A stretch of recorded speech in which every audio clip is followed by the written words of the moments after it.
సుస్పష్టంగా వీళ్ళ ఒక పద్ధతి ఏర్పరచుకున్నారు. సిబిఐ వాళ్ళ 11 కేసుల్లో, ఈడీ వాళ్ళ 10 కేసుల్లో జేడీ లక్ష్మీనారాయణ ఏదైతే పెట్టాడో వాటిల్లో నేను అన్ని A2 ఉండాను కాబట్టి ఇక్కడ కూడా కాకినాడ సీపోర్ట్లో కూడా A2 పెట్టారు. అంతేగాని A2 అన్నది స్టాండర్డైజ్ చేశారు.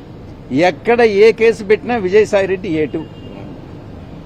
ఇది వీళ్ళ యొక్క ఇప్పుడు రాజకీయాలకు దూరంగా ఉన్నారు మీరు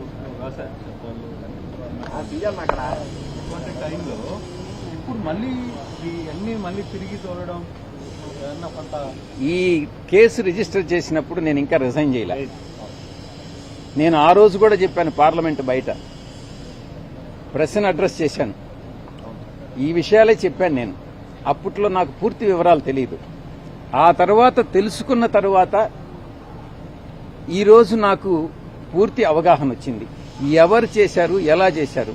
ఇంకొక ప్రశ్న కూడా అడిగారు, జగన్మోహన్ రెడ్డి గారిని ఈ కేసు నుంచి పక్కకు తప్పించేదానికి, దీంట్లో ఈ యొక్క కంపెనీ బెనిఫిషియరీ జగన్మోహన్ రెడ్డి గారు, ఆయన్ని పక్కకు తప్పించేదానికి మీరు విక్రాంత్ రెడ్డి ప్రయత్నం చేస్తున్నారు అన్నటువంటి విషయం.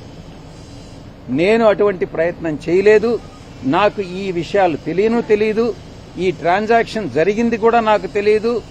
నాకు తెలియదనంటే మీరు నమ్మకపోవచ్చు. ఎందుకనంటే శరత్ చంద్రారెడ్డి మా అల్లుడు బ్రదరు కంపెనీ కాబట్టి. నేను ఒక్కటే చెప్తా ఉండా, మా అల్లుడు కంపెనీస్లో వాళ్ళ అరబిందోలో నేను ఎటువంటి జోక్యము చేసుకోను. ఎందుకనంటే నా యొక్క ఫ్యామిలీ రిలేషన్ ఇంపార్టెంట్ కానీ వ్యాపార బెనిఫిట్ కాదు. అందువల్ల ఏ ఒక ఉద్యోగం కూడా నేను అడగను.